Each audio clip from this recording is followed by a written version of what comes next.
जो last class हुआ था उसमें हम लोगों ने कुछ वो जो सूत्र है, फॉर्मूलाज हैं, वो हॉट डिजीज के संबंध में।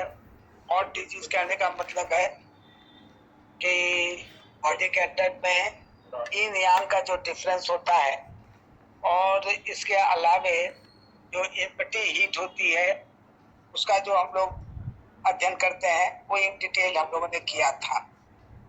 आज हम लोग उसी एस्पेक्ट्स को रिवर्स करके इन में पढ़ेंगे कि अगर फुल कोल्ड होता है तो क्या होगा, और एम्पटी कोल्ड होगा तो वो क्या हमारे बॉडी में सिम्टम्स को पैदा करेगा, जनरेट करेगा। तो फुल कोल्ड कंडीशन जो है वो इन और यांग पर निर्भर करता है डायरेक्ट। तो जब एक्सेस ऑफ इन हो जाएगा, in energy in the body, इन जब आपका बढ़ेगा और यांग घट जाएगा, गर्मी घटेगी और ठंडी बढ़ेगी, तो इसको हम फुल हीट कहते हैं। This is called excess conditions. Full cold का मतलब होता है कि इन जो है वो बहुत ज्यादा, वो एनर्जी आपकी बढ़ गई और यांग नेचुरल है कम हो जाएगी, या यांग कम हो जाएगा, और तो इस कंडीशन को हम कहते हैं फुल कोल्ड कंडीशन। और ये डिफिशिएंट और एक्सेस कंडीशन में एक्सेस कंडीशन इसको माना जाता है इनका, और इससे हमारे बॉडी में फुल कोल्ड जो है बढ़ जाती है। इसमें क्या क्या हो सकता है सिम्टम्स, आप देखिए। कोल्ड बढ़ रहा है, बॉडी के अंदर में कोल्ड बढ़ रहा है तो खुद कनेक्ट कीजिए। गर्मी होती है तो हाथ और पैर गर्म हो जाते हैं, ठंडी बढ़ेगी तो हाथ और पैर ठंडे हो जाएंगे। ठीक, कोई दिक्कत तो नहीं है इसमें। अगर हाथ पैर ठंडे हो जाएंगे तो आपको कभी होने लगेगी मिस्टर एक्स को,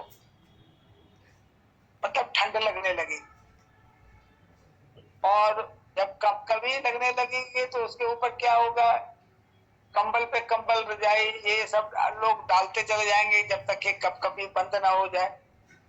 तो वो अपने पूरे बॉडी को कवर करेगा, और कभी नहीं होगा, हीट बढ़ेगा तो अपने सारे कपड़े उतार देगा, वो अपने बॉडी को कवर नहीं करेगा। ये अपने बॉडी को श्रिंक करेंगे, वो अपने बॉडी को स्ट्रेच करेगा।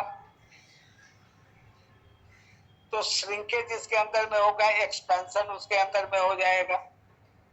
तो कभी लगना, चील होना। और जब बॉडी के अंदर में ठंड आ जाएगी तो क्या होगा, आपको जो है, जो आपका जो वेस्ट पार्ट है रिमूव होता है, रिमूवल ऑफ वेस्ट, उसका फॉर्म हो जाएगा लूज। वो लूज हो जाएगा तो लूज स्टूल हो जाएगा। और क्या हो जाएगा, लोअर जो आपका एब्डोमेन है वहां वो पार्ट जब ठंडा होगा, क्यों ठंडा हो जाएगा, क्योंकि जब इन जो है, इन जब बढ़ेगा तो क्या होगा, पूरे बॉडी में एक ठंडापन आएगा। तो आपका upper warmer, lower warmer, middle warmer, lower warmer ठंडा होगा। तो जब ये ठंडा हो जाएगा तब क्या होगा, रिटेंशन इसकी कम हो जाएगी, ये रोक नहीं पाएगा, इनकंटिनेंस टाइप का हो जाएगा। तो फ्रीक्वेंसी ऑफ यूरिनेशन बढ़ जाएगा। और उसके बाद control of quantity of fluid जो है, यानी यूरिन की क्वांटिटी पर भी कंट्रोल है, वो बहुत होगा, प्रोफ्यूज होने लगे। बहुत ज्यादा होने लगे, क्योंकि ये कोल्डनेस जो है जब ऊपर की ओर नहीं जा पाएगी तो ये कोल्डनेस जो है आपके नीचे की ओर रहेगी। और आप जानते हैं कि किडनी का भी ओरिजिनल की का कैरेक्टर क्या है, डिसेंडिंग। यूवी का जो है वो भी है डिसेंडिंग। यूवी में जो है यूरिन ट्रांसफॉर्म होता है, आता है तो वो बनता है, रिटेन होता है, उसमें रहता है। और जब उसका दीवार जो है वो उसकी साइज छोटी हो जाएगी, इन्फ्लामेशन हो जाएगा, जिससे आपको मैंने कल आइटिस का बहुत बताया था। तो इसमें भी आपको अगर आइटिस हो रहा है, सिस्टाइटिस, तो आपको फ्रीक्वेंसी बढ़ जाएगी और यूरिन जो है वो बहुत ज्यादा मात्रा में आपको होने लगे।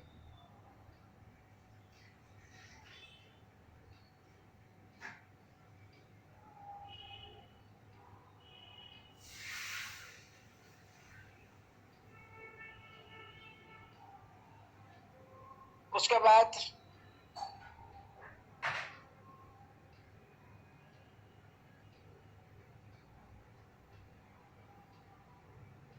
आपको जो है क्या होगा, हमारी प्यास जो है वो कनेक्टेड है हमारे किस चीज से, ड्राइनेस से। तो जब कोल्डनेस रहेगा तो ड्राइनेस कम होगी, और ड्राइनेस कम होगी तो आपको जो है प्यास नहीं लगेगी, आप पानी नहीं पीजिएगा, दिन दिन भर पानी नहीं पीजिएगा, काम आप करते रहिएगा, यूरिन भी होगी लेकिन आपको प्यास नहीं लगेगी। क्यों? क्योंकि आपके अंदर में कोल्डनेस है, और वो कोल्डनेस के कारण जो है इनकंटिनेंस हो सकता है, बार बार यूरिनेट भी जाएगा, दिमाग में आपको रहेगा इतना यूरिन कैसे हो रहा है, पानी तो पीते ही नहीं है। तो वो बॉडी का जो बॉडी फ्लूइड है वो आपका जो है वो निकलने लगता है बॉडी से, रिक्वायरमेंट होगा लेकिन आपको फुल टाइम में पता नहीं चलेगा।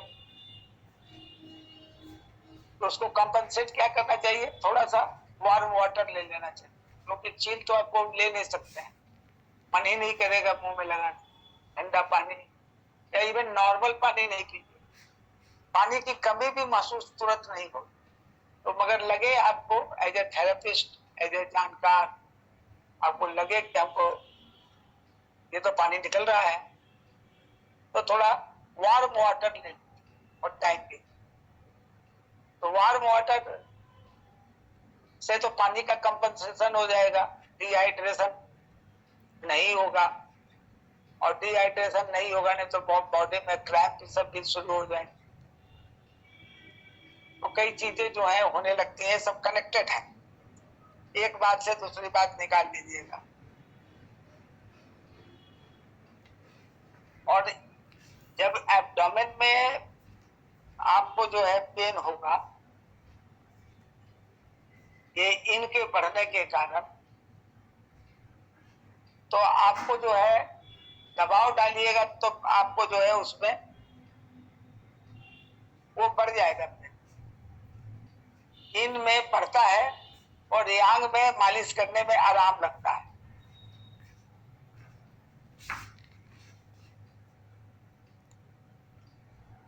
तो ये एक चीज है, ये देख लीजिएगा, अगर पेट में जैसे भी अगर दर्द शुरू हो जाए तो पेट को दबा करके दबाइएगा तो पेशेंट कहेगा बहुत दर्द हो रहा है, तो समझ जाइए कि ये पेन जो है इनसे रिलेटेड। और पेन दबाने से अगर आपको लगे, प्रेस करने से उसको रिलीफ लगे कि थोड़ा और थोड़ा दबा दीजिए, बड़ा आराम लगता है।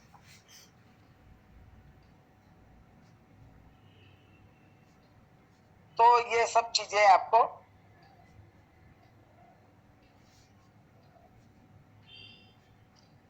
बहुत ठंडा हो जाने के बाद जो है लिप्स जो होते हैं, हाथ पैर की अंगुलियां जो होती हैं, वो थोड़ा उसका कलर थोड़ा चेंज करता है, ब्लूइश हो सकता है, पर्पल कलर में आ सकता है। तो ये आपका जो है ठंड से इसको कनेक्ट कीजिए, पेशेंट अगर पेन वाला है तो दबा के देखिए, पहले तो पेन अगर आए तो थोड़ा पेट को पैल्पेट कीजिए। पैल्पेट करने से अगर आप उसका दर्द, वो प्रेशर इंक्रीज कर जाता है पेन, तो वो इन है और आराम हो जाता है, आराम लगता है, या इम्पोर्टेंट है। और उसके बाद जो है हम लोग जब ऑपरेशन से पूछते जो है, by asking,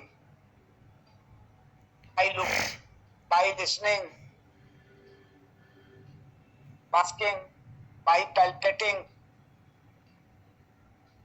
by pulse reading, ये सब तो है, लेकिन आप इन सब आप उनको पूछते हैं। आपका फैन चल रहा होगा कमरे में और पेशेंट आ जाएगा तो बार बार पंखा की ओर देखेगा, आपसे पूछे, आप बोलिएगा कि क्या बात है, थोड़ा सा कम कर देते हैं, रेगुलेट कर देते हैं, अच्छा। तो ये सब सारी चीजें जो है हो सकती है। उसके बाद क्या है कि अगर एक्सटर्नल फुल कोल्ड अगर अटैक करता है स्टमक पे, तो pain in stomach with vomiting, ये क्या हो गया, इसको वॉमिटिंग जहां एसोसिएट हुआ तो आपको मानना है कि ये स्टमक का एक्सेस कंडीशन है। ये नीचे की ओर जा रहा है तो नॉर्मल कंडीशन है, नीचे थोड़ा कम जा रहा है तो डिफिशिएंट कंडीशन है। लेकिन जैसे ये रिवर्स हो गया, ऊपर की ओर जाने लगा, स्प्लीन की तरह ऊपर जैसे चढ़ा चलने के लिए, तो ये एक्सेस कंडीशन ऑफ स्टमक है। इसमें तो नौजिया, वॉमिटिंग, वो सारी जो चीजें आपको हमने बताई है वो सारी चीजें हो सकती। तो ये कंडीशन जब आपका होगा तो ये फुल कोल्ड के स्थिति में हो सकता है। जब ये अटैक होगा तो ऐसा आपको सिम्टम्स दिखाई पड़ेगा। हम लोग तो कॉन्ट्रावेक्शन में पढ़े हैं, लेकिन एक कंडीशन है कि बॉडी में इन जो है वो बढ़ता जा रहा है, यांग घटता जा रहा है, और एक ऐसी स्थिति आ रही है तो बहुत ही इन जो है वो बढ़ा है और यांग डिफिशिएंसी हो गई है। तो यांग की डिफिशिएंसी हो गई यानी बॉडी में जितने भी ऑर्गन्स हैं उनके काम, यांग्स आर रिलेटेड टू फंक्शन, वो सब उनके फंक्शन जो है वो सब स्लो डाउन हो जाएंगे। और इन जो है जब बढ़ जाएगा तो नेचुरल है, जिस ऑर्गन पे अटैक करेगा उसका खास खास कैरेक्टर जो है, सिम्टम्स आपको मिलेगा। अगर एक्सटर्नल फुल कोल्ड अगर अटैक करता है, in case of female uterus पे अगर अटैक करता है, देखिए uterus is a extraordinary organ है, like brain, like bone marrow, like gall bladder decision भी लेता है। तो ये सब जो है एक्स्ट्रा ऑर्डिनरी ऑर्गन्स तो है। आप नहीं कह सकते हैं कि इस ऑर्गन को एक कोई पार्ट जो है गवर्न करता है। It is extra ordinary organ. Brain है, यूटरस है, मैरो है, गॉल ब्लैडर है, इवन बोन्स भी है। तो ये सब जो है आपको गवर्न करता है। तो मान लीजिए अगर एक्सटर्नल फुल कोल्ड अटैक करता है यूट्रस पर, तो it is also excess conditions. और जब एक्सेस कंडीशन हो जाएगा तो यहाँ पर क्या करेगा कि dysmenorrhea, pain during menstruations, concern female will feel दर्द हो। और अगर external full cold liver meridian पे अटैक कर देगा तो क्या हो जाएगा कि टेस्टिस में यानी स्क्रोटम में आपको स्वेलिंग हो जाएगा या श्रिंकेज हो जाएगा। स्वेलिंग हो जाएगा इसके अंदर में, और फीमेल के केस में वो श्रिंक कर जाएगा। ये भी एक्सेस कंडीशंस है। अगर आपके पास कोई केस मेल में आता है कि स्वेलिंग एंड पेन है, बहुत लोग आपको आता होगा इस तरीके का केस, कई आते होंगे, स्क्रोटम में पेन भी है और स्वेल कर गया, बड़ा हो गया है, तो आपको समझना चाहिए कि फुल कोल्ड अटैक है। अकॉर्डिंगली फीमेल में भी ये प्रॉब्लम आता है। It is excess conditions. अगर ये कंडीशंस हमेशा जो है वो एक्यूट होता है, बहुत टाइम तुरंत जो है बहुत कम समय में अटैक करेगा, मतलब तत्काल अटैक होता है। इसलिए ये इसके जो डिजीज है वो मोस्टली जो है एक्यूट डिजीज में है, क्रॉनिक नहीं होती।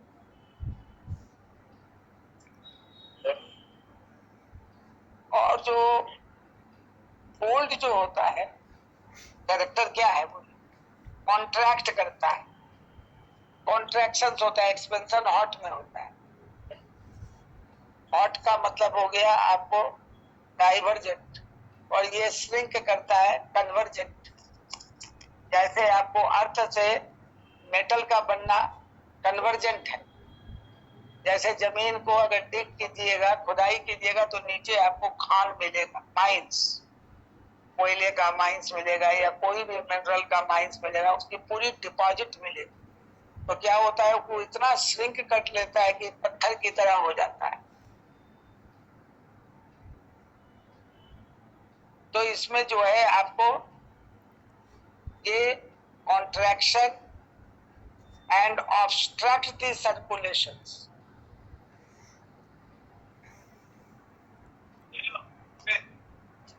अगर जो है ये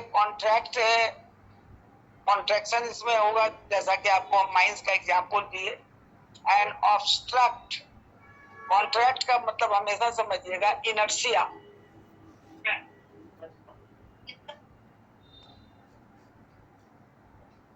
इनर्शिया है ना, इनर्शिया पैदा हो जाएगा। इनर्शिया हमेशा रुकावट का काम करता है। घर में देखिएगा कोई बात करेगा, कोई आदमी इनर्शिया पैदा कर देता है, नहीं ऐसा नहीं, लैंग्वेज के तौर पर आपको उसी तरीके से हमारे बॉडी के अंदर में जो फ्लो हो रहा है, एनर्जी का फ्लो हो रहा है, डिफरेंट एनर्जी का फ्लो हो रहा है, या आप यूं कहिए आपका ओरिजिनल की का फ्लो हो रहा है, आपका डिफेंसिव की का फ्लो हो रहा है, आपका न्यूट्रिटिव की का फ्लो हो रहा है, आपका जो है वो ट्रू की का फ्लो हो रहा है, बहुत सारे फ्लो हो रहे हैं आपके बॉडी। तो वो फ्लो को रोक, कहीं भी अगर वो ऑब्स्ट्रक्ट हो जाएगा तो ऑब्स्ट्रक्शन की वजह से जो है प्रॉब्लम हो सकता है। तो ऑब्स्ट्रक्शन का मतलब होता है वो कॉन्ट्रैक्ट कर गया और वो डेंस हो गया, कॉन्ट्रैक्ट कर लिया और डेंस हो गया, श्रिंक कर गया। जैसे अब पानी जितना तेजी से बहेगा और उसका जो बर्फ है या उसका जो सॉलिड है वो नहीं बह पाएगा, और जितना तेजी से ईथर बहेगा यानी स्टीम, भाप, वाष्प बहेगा, उतना तेजी से जो है पानी नहीं बहेगा। तो ये सब इनर्शिया क्रिएट करते हैं। जो जितना डेंस होंगे वो उतना ही इनर्शिया। बहुत आदमी के अंदर में इतना इनर्शिया रहता है तो कोई बात को आगे बढ़ने ही नहीं देगा। आपने कहा भाई साहब वर्ल्ड जो है ऐसा नहीं है, आप गलत करें, ऐसा उसने वो ऑब्स्ट्रक्ट कर दिए। आपकी बात को आगे बढ़ने ही नहीं। तो ऐसा भी होता है। तो ये जो कोल्ड जो होता है ये क्या करता है, ऑब्स्ट्रक्ट करता है, कॉन्ट्रैक्ट करता है किसको, सर्कुलेशन ऑफ वाट। यहाँ ठंड है तो इन है, और ये ऑब्स्ट्रक्ट करेगा किसको, यांग को। तो ये यांग को ऑब्स्ट्रक्ट कर देता है, एंड ऑब्स्ट्रक्ट करने से क्या होगा, रुकावट होगी, और जिसकी वजह से आप पेन भी होगा, एब्डोमिनल पेन होता है।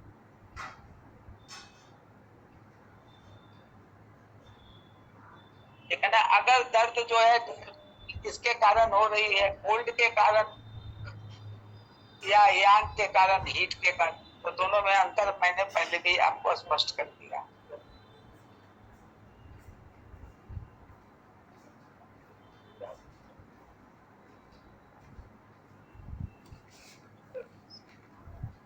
एक सूत्र है, फॉर्मूला मानिए कि अगर कोई जो है व्हाइट कलर में है, कलर आपको दिखाई दे रहा है, या कनकेव दोनों साइड उभरा हुआ दिखाई दे रहा है, और ब्लूइश दिखाई पड़ रहा है, पर्पल दिखाई पड़ रहा है, नीला बैगनी, तो आपको समझना चाहिए कि ये कोल्ड का सिम्टम्स है। क्या है, कोल्ड का सिम्टम्स है। तो ब्लूइश कलर होना, ये कलर जो है आपका कोल्ड का है।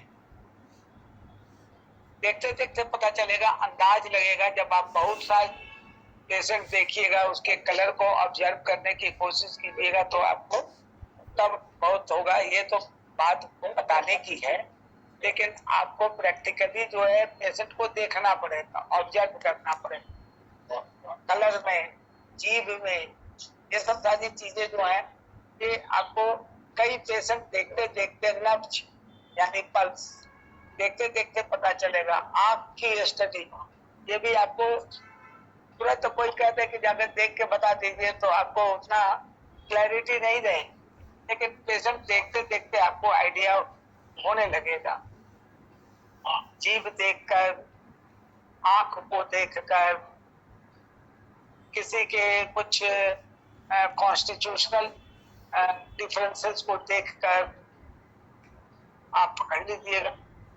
लेकिन कुछ सिम्टम्स ऐसा होता है जो एपरेंट होता है। अब पूरा चादर वादर ओढ़कर कोई पेशेंट बैठा हुआ है तो कह दीजिएगा ठंडा लग रहा है, तो ठंडा है बॉडी के अंदर। लेकिन अगर वो नॉर्मल आया हुआ है और नॉर्मल आपके साथ बिहेव कर रहा है तो पकड़ना फिर बड़ा मुश्किल होगा, फिर बारीकी से आपको जाना पड़ेगा। बहुत लोग कहते हैं आपको ठंड लगती है, नहीं ऐसा कोई खास नहीं। तो ठंड में आप पहाड़ पे घूमना जाते हैं, हाँ आ सकते हैं, आपको बहुत कंफ्यूजन हो जाएगा क्योंकि क्लैरिटी नहीं हुई, उन्होंने आपको कंफ्यूज कर दिया, क्योंकि पेशेंट खुद अपने कंफ्यूज है। वो पहाड़ को देखकर, उसकी सुंदरता को देखकर उसको मन करता है कि जाना चाहिए, लेकिन वहां जाएगा तो वहां वो टिकेगा कि नहीं टिकेगा, तो उस समय कई क्वेश्चन और साइड से पूछना पड़ता है, तब जाकर के एग्जैक्ट जानना पड़ेगा। आप हम लोग कई बार क्वेश्चन पूछते हैं, ठंड लगती है, नहीं सर ठीक है, फैन चलाते हैं, फैन चलाते हैं, वाइफ सो जाती है तब हम बंद कर देते हैं। यहाँ देखिए, ये क्लैरिटी आपको उस समय मिलेगी कि वाइफ के कारण उसको चला रहे हैं। जैसे ही वाइफ ने स्नोरिंग स्टार्ट किया कि ये उठ के फैन बंद करे, तब तक जगह रहते हैं। इसका मतलब है हलचल है माइंड में, ठंड है, ठंड लग रही है, लेकिन वाइफ के सोने का इंतजार है। बहुत पेशेंट आपको मिलेंगे जो जल्दी जो है चीजों को बोलेंगे नहीं, तो आपको बारीक से उनके पीछे पीछे जाना पड़ेगा।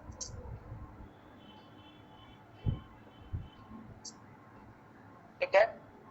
अब मान लीजिए आपको हमने बताया था कि दो प्रकार के कोल्ड होते हैं, तो दो प्रकार के हीट होते हैं। उसी तरीके से एक एम्प्टी कोल्ड अगर आ गया तो एम्प्टी कोल्ड का मतलब क्या हो गया, ये हमेशा आपको क्रॉनिक कंडीशंस में आए। यही अंतर है। एक बेसिक चीज पकड़िए, ये क्रॉनिक में आएगा और वो जो है आपको जो है एक्यूट में आता है, एक्सेस कंडीशन। ये है डिफिशिट। तो क्रॉनिक डिफिशियंसी अगर मान लीजिए यांग का हो रहा है, अब यहाँ पर इनका नहीं, यांग गिर रहा है, तो यांग गिरेगा तो क्या होगा, आपको ठंड लगने लगी, गर्मी गिरेगी तो ठंड लगेगी।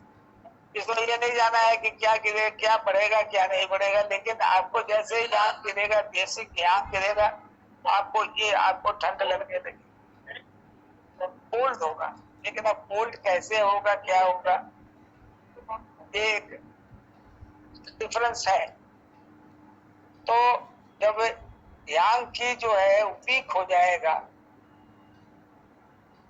तो ये हीट को प्रोवाइड नहीं करेगा, और जब हीट प्रोवाइड नहीं कर पाएगा तो क्या करेगा, ऑटोमेटिक जो है वो कोल्ड हो जाएगा और उसको एम्प्टी कोल्ड कहते हैं।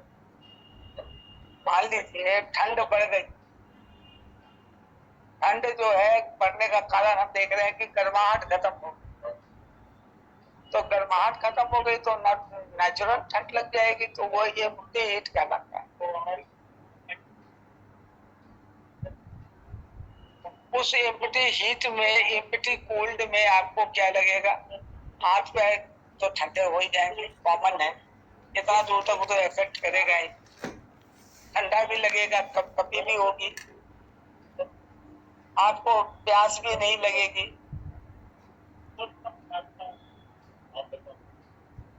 लूज स्टूल भी होगा,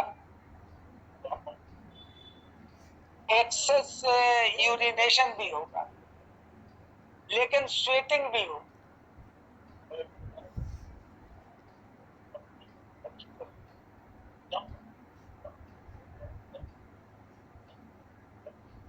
आपको जो है इसमें स्वेटिंग होगी, बाकी तो मैच करेगा, ये डिफरेंस है।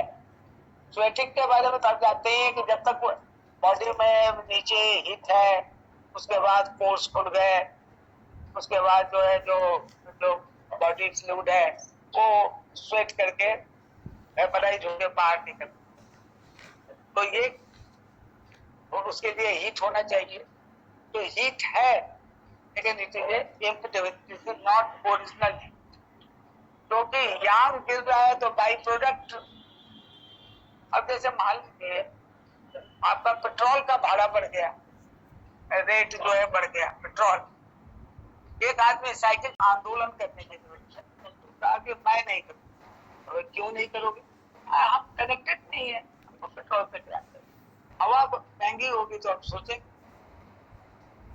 तो साइकिल से चलते हैं। लेकिन भाई साहब उनको ये वो रिलेट करना पड़ेगा कि ट्रक का भाड़ा बढ़ जाएगा, उसका खर्चा बढ़ जाएगा, तो उस पर लाने वाले जो सामान है उसका जो रेट है वो बढ़ जाएगा, वो बढ़ जाएगा तो मार्केट में जो उसको लेगा, डिस्ट्रीब्यूटर लेगा, होलसेलर लेगा, रिटेलर लेगा, रिटेलर के नीचे सब रिटेलर लेगा, सब रिटेलर के नीचे और उसके नीचे लेगा, और इंफ्रास्ट्रक्चर ग्रास रूट लेवल तक सामान आएगा, सामान महंगा।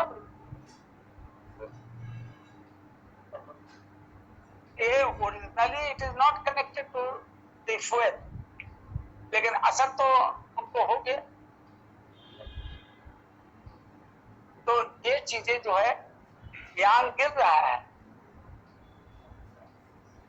वो नहीं कह रहा है कि क्या हो रहा है नहीं हो रहा है, लेकिन ऑटोमेटिक जब गर्मी गिर रही है तो आपको ठंड लगी। तो ये आपका जो है कोल्ड डिजीज, स्प्लीन यांग जो है उसकी डिफिशियंसी होती है, तो एम्प्टी कोल्ड पैदा हो जाए। तो आप जानते हैं कि स्प्लीन यांग और स्प्लीन इन दोनों की डिफिशियंसी होती है और उससे आपको डायरिया कॉज करता है।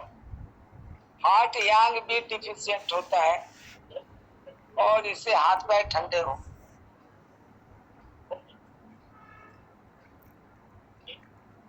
क्योंकि heart is connected to heat, heat तो गिर रहा है ना।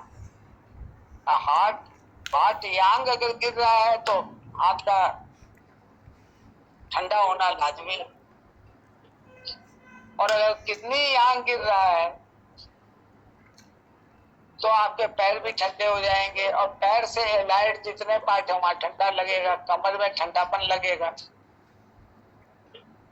हार्ट इज कनेक्टेड, चूंकि ये अपर वार्बर में है तो दोनों हाथ कनेक्टेड है, या चेहरा भी इससे कनेक्टेड है, चेस्ट रीजन इससे कनेक्टेड है तुरंत, और चेस्ट रीजन से आपके दोनों बाजू कनेक्टेड है, और दोनों पाम भी कनेक्टेड है, तो ठंड वहां महसूस हो जाएगी। लेकिन किडनी जो है वो लोअर वार्बर में है, अगर वहां यांग गिरता है तो फिर उसके बाद जो है वो सीधा असर जो है लेग पे आ जाएगा, बैक पे आ। और अगर लंग की डिफिशियंसी होती है तो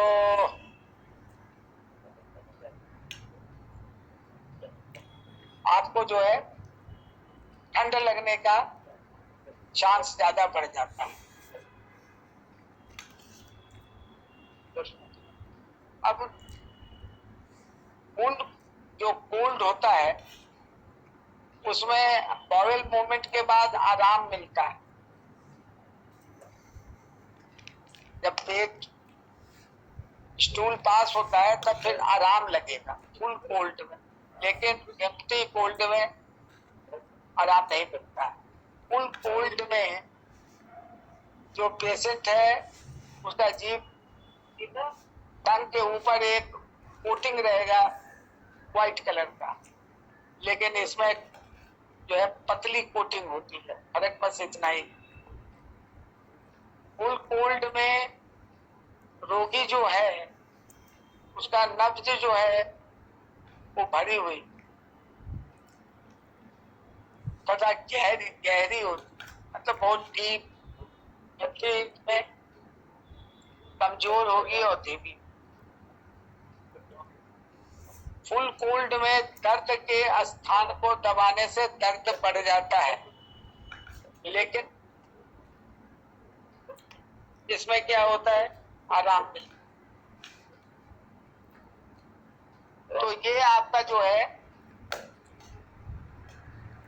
जानकारी हो गई फुल कोल्ड, कोल्ड और हीट में।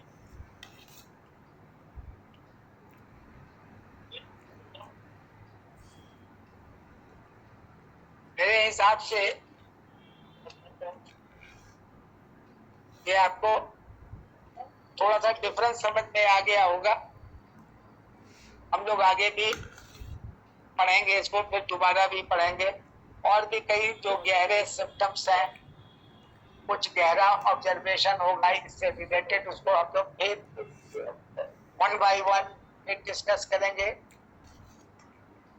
जैसे अभी जड़ हम लोग पढ़ रहे हैं, we are reading the root of diagnosis. तब हम पढ़ेंगे we will read stem, main stem, then we will read branches, then we will read leaves, and then we will read fruits, flowers, fruits। तो diagnosis का जो पेड़ है, जो tree of the diagnosis है, उसका बड़ा अभी हम लोग रूट में पढ़े जा रहे हैं। अभी हम लोग को आगे कई स्टेजेस पढ़ने की जरूरत है, इसलिए आप लोग माइंड ये मेकअप करके रखिएगा कि ये रूट को मजबूत करना जरूरी है। जिस पौधे का रूट जितना मजबूत होता है उसका ग्रोथ भी उतना ही मजबूत होता है, ट्रांसफॉर्मेशन भी उतना ही मजबूत होते हैं। आपने देखा होगा बनाइन ट्री जो जितना पुराना होता है उसका मेन रूट पहचानना आपको मुश्किल हो जाए। अगर आपको कलकत्ता जाने का मौका मिले तो बोटेनिकल गार्डन में जो ट्री है उसका मेन रूट आप नहीं देखिए। कुछ लोग कहते हैं कि अब वो खत्म हो गया, लेकिन उसका एक एक क्रॉप रूट जो है वो इतना मोटा है, इतना, मतलब कहने का मतलब है इतना चौड़ा चौड़ा है कि आप उसको अंदाज नहीं लगा सकेगा। आप कहेगा कि ये रूट है, लेकिन अब देखिएगा तो सैकड़ों की संख्या में जो है वैसा। इसलिए रूट का मजबूत होना बहुत जरूरी है। मैं आपको एग्जाम्पल इसीलिए कोट करता हूँ। मकान के या किसी भी महल के टंगूरे को देखकर बड़ाई तो हो सकती है, बहुत अच्छा बना है, लेकिन हमको फाउंडेशन ब्रिक्स को भी देखने की जरूरत है कि नींव के ईंटे कैसे, वो पक्के हैं कि नहीं। तो आपकी जो सॉलिडिटी है वो इस पर डिपेंड करती है कि आपने कितना मजबूती जो है अपने फाउंडेशन में दिया है। और उस समय जो है आप फॉर एनी स्ट्रगल आप रेडी हो। आज पेशेंट आ रहा है 10 की संख्या, बहुत लोग में देखिएगा हमें टाइम का है, मैं क्लास नहीं करूँ। क्यों भाई? अरे मेरे पास तो 15-20 पेशेंट आ रहे हैं पर डे, इतना पैसा कमा रहे हैं, बहुत अच्छा है। लेकिन ये भीड़ जो है कंटिन्यूटी डिपेंड करती है डॉक्टर साहब कितना पढ़े हैं, कितनी जानकारी रखे हैं। क्योंकि एक्यूप्रेशर के नाम से लोग तो आएंगे, लेकिन आपके ज्ञान से, आपकी जानकारी से, आपके नॉलेज से, आपके अप्रोच से रुकेंगे। ये बात याद रखना है।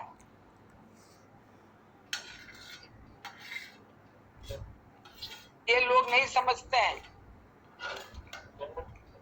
मदारी जो डमरू बजाता है तो कुछ लोग डमरू की आवाज से आ जाते हैं, कुछ लोग मोहनी मंजन खरीदने आ जाते हैं, कुछ लोग को पास टाइम है तो टाइम पास के लिए चले आते हैं, कुछ लोग एक आध दो जादू देखने के लिए चले आते हैं। लेकिन उसके बाद जब अलग हो जाते हैं तो सब अपने अपने अलग एक्सपीरियंस के साथ भीड़ खत्म हो जाती है। तो क्राउड इज ए क्राउड, उसका डिफरेंट मिशन होता है। कुछ लोग आ गए जो एक्यूप्रेशर थोड़ा सीखे हुए हैं, चले देखें क्या है, क्या जानते हैं डॉक्टर साहब, देखें। डॉक्टर साहब तो देख रहे हैं कि 10 आदमी आ गया, लेकिन 10 आदमी में 9 आदमी उनका टेस्ट कर रहा है।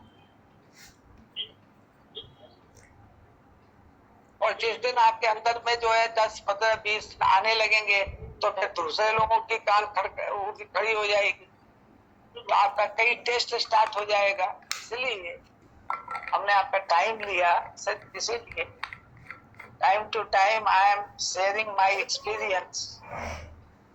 Knowledge is very important and practical experience is equally very important. Knowledge अगर आपके साथ हो जाए और आपका प्रैक्टिकल एक्सपीरियंस भी आपके साथ रहे तो फिर सोने में सुहागा है, फिर स्ट्रगल भी बहुत अच्छा लगेगा और टिके रहिएगा। और एक्यूप्रेशर का परचम जो है वो मजबूत हाथों में रहेगा। The purpose of discussing is only that कि जो हम लोगों का मिशन है to solve the unemployment, to educate at least one person in a family to get even first aid or complete therapy to save money, to save the lovely person of his family from the side effect, and deroot the disorder also. Okay, now humidity का नाम आपने सुना होगा, हम लोग ने इसको पीछे से पढ़ते भी आ रहे हैं। वो क्या पढ़ते आ रहे हैं? विंड पढ़े हैं, हीट पढ़े हैं, हॉटनेस पढ़े हैं, ह्यूमिडिटी पढ़े हैं, ड्राइनेस पढ़े हैं, कोल्डनेस पढ़े हैं। ये 6 की है। अभी 6 की पे हम लोग थोड़ा थोड़ा पढ़े हैं। हम लोग कहते हैं कि ये जो है पंच महाभूत का एक जो है ये इम्पोर्टेंट कैरेक्टर्स है। लेकिन क्या है, लेकिन हमको क्या करना है, इस 6 की को अब अलग अलग पढ़ना है। ह्यूमिडिटी को अलग से पढ़ेंगे, ड्राइनेस पढ़ेंगे, उसके अंदर उसका एप्लीकेशन ह्यूमन बॉडी में क्या होता है, उसका जो प्रभाव जो है वो हमको यूनिवर्स में क्या दिखाई देता है, दुनिया में क्या दिखाई देता है, सब मिला करके पढ़ने से बड़ा अच्छा लगेगा। तो अगर हम ह्यूमिडिटी को टच करते हैं तो इसका सबसे ज्यादा प्रभाव जो है यूरिनरी ब्लैडर पे होता है। ठीक है ना? तो ये आपको मिलता कहाँ से? बॉडी से। बॉडी पे कैसे मिलेगा? जो सीजन होता है, अगर वो काफी ह्यूमिड है, कोल्ड है, तो हमको जो है और वहां पर हमको रहना पड़ गया तो हमको जो है वहां ह्यूमिड मिल सकता है, ह्यूमिडिटी उसका प्रभाव क्षेत्र में हम आ सकते हैं। मान लीजिए जमीन पर हम बैठते हैं और वो काफी ज्यादा जो है उसके अंदर वेटी जमीन है, बहुत ज्यादा जो है उसके अंदर में नमी है, ह्यूमिडिटी है, तो फिर हमको उसका प्रॉब्लम होगा। हम ऐसे कमरे में रह रहे हैं जिसमें सीलन है, सीपेज बहुत ज्यादा है, हम उसको ये कह करके बचते हैं कि साहब गर्मी में हमको गर्मी नहीं लगती, बहुत अच्छा है, लेकिन बारिश में ठंड भी बहुत लगती है, जाड़े में ठंड भी बहुत लगती है। तो हमारा बॉडी जो है वो क्या है, हेवन एंड अर्थ के बीच में है। हमको जो भी चाहिए वो बराबर बराबर चाहिए, बैलेंस चाहिए, ज्यादा नहीं चाहिए। अगर ज्यादा मिल रहा है तो तैयारी रखिए, कुछ ना कुछ सिम्टम्स आ जाएगा बॉडी के अंदर। तो एक प्रॉब्लम आपको, बहुत लोग कहेंगे अरे मेरा दीवार तो एकदम है, हम तो एसी लगाए नहीं है। क्या है एसी क्यों नहीं लगाए? बहुत ठंडा रहता है हमारा, ठीक। और ठंडा में, अच्छा ठंडा में हमने 2 बक्से बनवाए हैं, दोनों में रजाई रखते हैं। क्यों एक में क्यों नहीं रखते? कहने में 2-3 लेते हैं, ऐसे बढ़ जाएगा। और ठंड जब शरीर के अंदर में आएगी, ह्यूमिडिटी आएगी दीवार से, तो आपको अलग से प्रॉब्लम होगा। ये इम्पोर्टेंट है जानना। इसलिए those who are in rent, उनको देखना चाहिए कि दीवारें कैसी हैं। इवन तो किराया जो है कम है, फिर भी क्योंकि उतना पैसा तो उनको दवाई में लग जाए, महीने और साल में एक बार जो बढ़ाएगा वो तो बढ़ाए। इसलिए those who are rented should opt, should prefer कि वहां पर सीलन न हो, और जिनको मकान बनाना हो वो कोशिश ऐसा करें कि सीलन वाली जगह में न बनाए, ताकि जो है अपने भी न रहे और दूसरे को रेंट पे भी न दे। बहुत आदमी रेंट पे दे देता है, जरूरतमंद चले आते हैं और उस बेचारे को तकलीफ हो जाती है। तो इसको भी ध्यान रखना है। उसके बाद क्या होगा,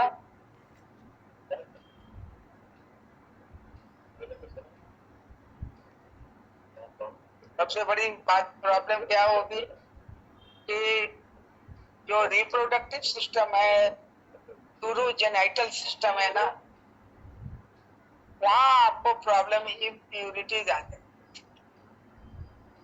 और प्रॉब्लम होना लगेगा। बहुत सारे प्रॉब्लम पैदा हो। सिम्टम्स हम लोग पढ़ेंगे, लेकिन हम आपके नॉलेज के लिए दे रहे हैं कि वो सारे चीजें शुरू हो जाए। जैसे जमीन पर आप बैठ रहे हैं तो आपका डायरेक्ट यूरोजेनाइटल पार्ट वो फटाफट जो है वो लेना चालू करेगा नमी, ठंड, और इस तरीके से उसका अटैक आपके बॉडी पे होने लगे। अगर यूरिनरी ब्लैडर पे आपका जमीन से ठंड अगर जा रही है, बहुत इसलिए देखते हैं पूजा पाठ जब करते हैं या कोई होली फंक्शन रिचुअल्स करते हैं तो लोग कंबल नीचे बिछाते हैं, या लोग जो मेडिटेशन करते हैं, आसन प्राणायाम करते हैं, वो अपनी चटाई बिछाते हैं। या बैड कंडक्टर, आपको नीचे से कंडक्शन नहीं आएगा, इसीलिए उसका इस्तेमाल किया गया है। लेकिन उसके बाद भी डिपेंड करता है कि उसका असर उसके बाद भी होता है। तो आपको क्या करेगा, एक्यूट यूरिनरी प्रॉब्लम शुरू कर देगा।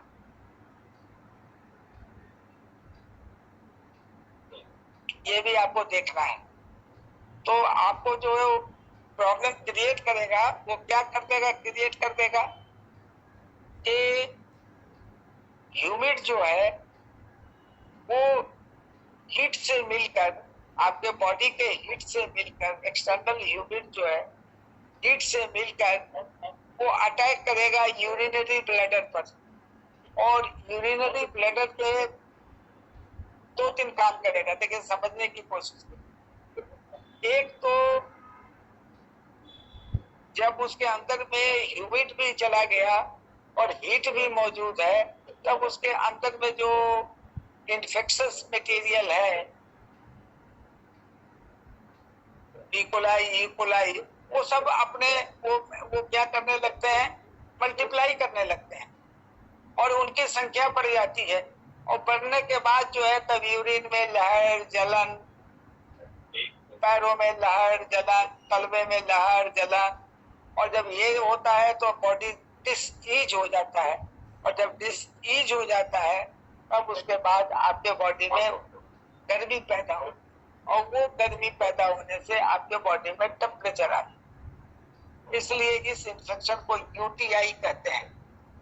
तो जब भी कोई यूटीआई का पेशेंट आपके पास आए तो सबसे पहले उसके उठने, बैठने, रहने, सभी चीजों का समय जानना चाहिए और कहाँ वो ज्यादा से ज्यादा समय नीड कर। मालूम हो कि भाई साहब हम तो गार्डन में जाते हैं घूमने, अच्छा, उसके बाद क्या करते हैं, उसके बाद घास पे बैठ जाते हैं और उसके बाद सुदर्शन क्रिया करते हैं। तो कितना करते हैं, तो 2 घंटा तो करते ही करते हैं। तो 2 घंटा जो आदमी घास पे बैठकर करेगा तो घास वाली नमी का क्या हो, एब्जॉर्ब करेंगे। एब्जॉर्ब करने से उनको यूटीआई का प्रॉब्लम आ जाएगा। और क्या हो जाएगा, उनके अंदर जो हीट है, वो हीट से जो उसके अंदर में जो ह्यूमिडिटी ज्यादा जा रहा है ना, ह्यूमिड खत्म होगा तो वो स्टोन में परिणत हो जाएगा, स्टोन का फॉर्मेशन होगा। और आपको जो है स्टोन के अलावे क्या होगा, बर्निंग एंड डिफिकल्ट यूरिनेशन हो जाएगा। आप दवाई खाने लगिएगा, ढेर सारा पानी पीने लगिएगा, लेकिन जो है गार्डन में बैठना नहीं छोड़िएगा। सबसे पहले नमी को अपने बॉडी में प्रवेश करने से रोकना पड़ेगा। उसके बाद एक्सटर्नल ह्यूमिड, ये बाहर से जो आपको ह्यूमिड मिला है, अगर वो कोल्ड इन नेचर है और उसका अटैक हो रहा है यूरिनरी ब्लैडर पर, तो उस समय भी आपको जो है यूरिनरी ट्रैक इन्फेक्शन होगा। और उसमें क्या होगा कि आपकी यूरिन जो है वो थोड़ी रुकेगी। रुकने का मतलब है थोड़ा आने के बाद वो बीच में मिड स्ट्रीम में रुकेगी और आपको जो है हैवीनेस होगा, यूरेथ्रा में, लेकिन बर्निंग सेंसेशन नहीं हो। और वहां जो है जब हीट रहेगा तो बर्निंग सेंसेशन, हीट में बर्निंग होता है, हीट में स्मेल भी आ जाता है। आपको पहले भी बताए थे, हीट अगर मिक्स विथ स्टूल उसमें स्मेल आ जाएगा, विथ यूरिन उसमें स्मेल आ जाएगा, जहाँ भी with smell with respiratory air उससे मिक्स करेगा तो हवा में दुर्गंध आ जाएगी, तो आपको मुंह में जो है वो दुर्गंध आ जाएगी। तो जहाँ भी वो एयर मिक्स करेगा तो आपको दुर्गंध आ जाएगी। तो यहाँ पर जो है वो आपको बर्निंग सेंसेशन जो है आपको हो जाएगा, भारीपन भी हो जाएगा।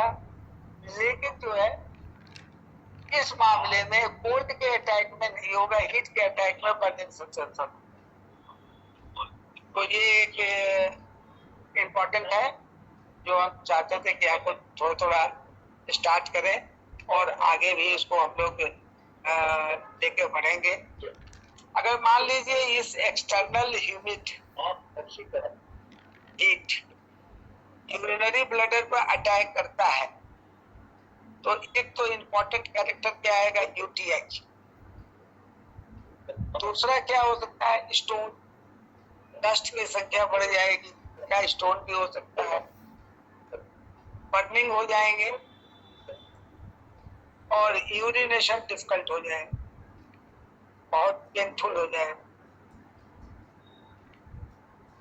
तो इसमें जो मुख्य रूप से जो आपको लक्षण आएंगे वो मैं आपको डिस्कस करने दिया, आप जानते भी हैं। यूटीआई होगा तो तलवे गर्म हो जाएंगे, अतेनिया भी गर्म हो सकती हैं, पूरे बॉडी में दर्द होने लगेगा, बॉडी एक होने लगेगा और ज्वर हो जाएगा, मतलब आपको फीवर हो जाएंगे, तो प्यास भी लगने लगेगी।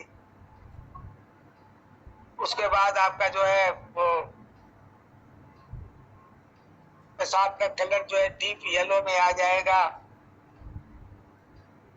पेशाब जो है पूरा फ्लो नहीं कर सकेगा, बीच में बंद होगा, डिफिकल्ट यूरिनेशन हो जाएंगे, बर्निंग इन यूरिनेशन हो जाएगा। तो ये सब सारी चीजें जो है आपको, इसके साथ साथ आपको देखिएगा आपके पल्स भी तेज हो जाएंगे, फास्ट, और जीभ पर जो है वो जीभ का कलर भी लाल हो जाएगा, क्योंकि वो तो हीट है, तो आपके जीभ पर भी आ जाएगा उसका सिम्टम्स आ जाएगा, वो रेड हो जाएगा, उस पर एक चिपचिपी परत भी आ जाएगी।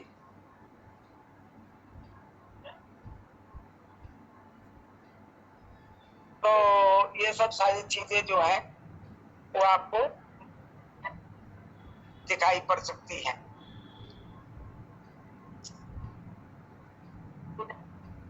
ये जो ह्यूमिडिटी चैप्टर है ये हम लोग अभी पढ़ेंगे, आगे भी पढ़ेंगे आपको, उसके बाद विंड भी पढ़ेंगे, हीट भी पढ़ेंगे। हालांकि हम लोग मेटल के रूप में उसको एलिमेंट के पंचमहाभूत के रूप में पढ़े हैं, लेकिन तो उसको पढ़ना है ना। With this, I conclude the class.